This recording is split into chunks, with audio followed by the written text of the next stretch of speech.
My name is K. Sai Priya from MJP High Tech City in Manchiral. Okay, very good. Class? Which class? 9th class, sir. Andaru 9th class, na? No, sir. 8th and 9th. 8th and 9th. Okay. We are very, very thankful to you, sir, for increasing our cosmetic charges.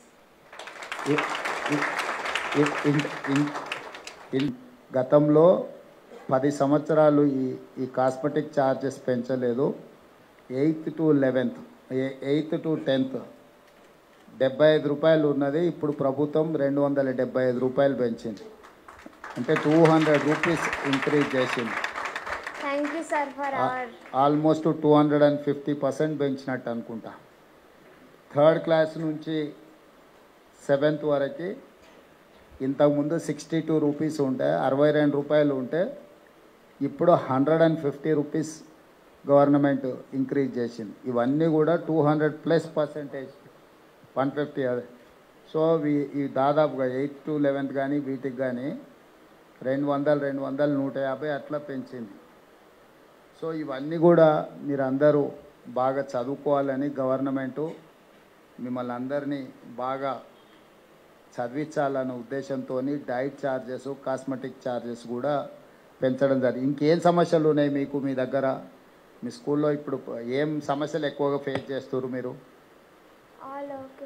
సమస్యలు ఏమున్నాయో మిమ్మల్ని అడిగి తెలుసుకోవాలన్నది నా ఆలోచన. ఏమైనా సమస్యలు ఉంటే చెప్పండి, ఆ సమస్యలను కూడా పరిష్కరించవచ్చు. Sir ground and own building లేదన్నా? ఓకే, నేను ఆ బిల్డింగ్ వెంబడే మంజూరు చేపిస్తా. మీ దాన్ని Akshitha sir. Sorry, Akshitha. Okay.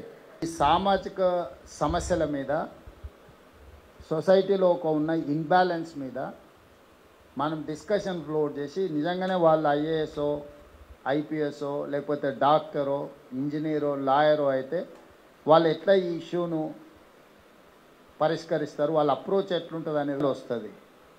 So మీరు స్కూల్లో అప్పుడప్పుడు ఇట్లాంటి గ్రూప్ డిస్కషన్స్ లేకపోతే సొసైటీలో జరుగుతున్న బిగ్గెస్ట్ ఇష్యూస్ మీద మీరు కూడా బ్రీఫ్ నోట్ తయారు చేసుకొని బ్రీఫ్ చేయాలి వాళ్ళకి. ఇప్పుడు ప్రభుత్వం ఆలోచన చేసి అన్ని స్కూళ్ళకు ఫ్రీ పవర్, ఉచితంగా విద్యుత్ ఇవ్వాలని ఇప్పుడు ప్రభుత్వం నిర్ణయం తీసుకున్నది.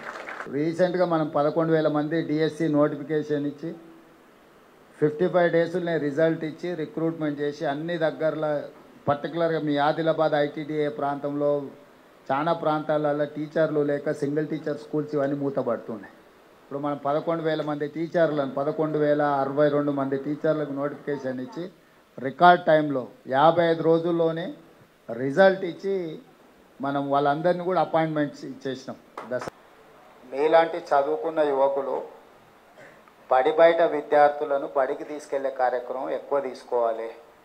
ఇవాళ రేపు డ్రాప్అవుట్స్ ఎక్కువైనాయి. ఈ డ్రాప్అవుట్స్ను తగ్గించాలి. చదువుకోవడం ద్వారా ఏం ప్రయోజనం ఉందో ఇల్లు తిరిగి వాళ్ళ తల్లిదండ్రులకు చెప్పాలి. తల్లిలో ఏదైతే యంగ్ ఏజ్ ఏదైతే ఉందో ఆ యంగ్ ఏజ్లో విద్యను మనం నిర్లక్ష్యం చేస్తే తర్వాత జీవితకాలం మన జీవితమే నిర్లక్ష్యమైంది. చదువుకోవాల్సిన టైంలో ఫోకస్ అంతా చదువు మీదనే ఎక్కువ దృష్టి పెట్టాలి.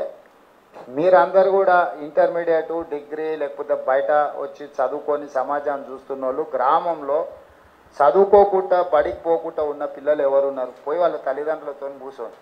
ఒక్క పిల్లగాన్ని మీరు బడికి తెచ్చి జాయిన్ చేయించిన వాడు మంచోడై ప్రయోజకుడు అయితే మీకు కూడా చాలా సంతోషం తెచ్చిపెడతారు. మీరు ఎప్పుడైనా అట్లాంటి ప్రయత్నం చేయండి. అన్నిటికంటే పెద్ద ప్రమాదము గంజాయి డ్రగ్స్.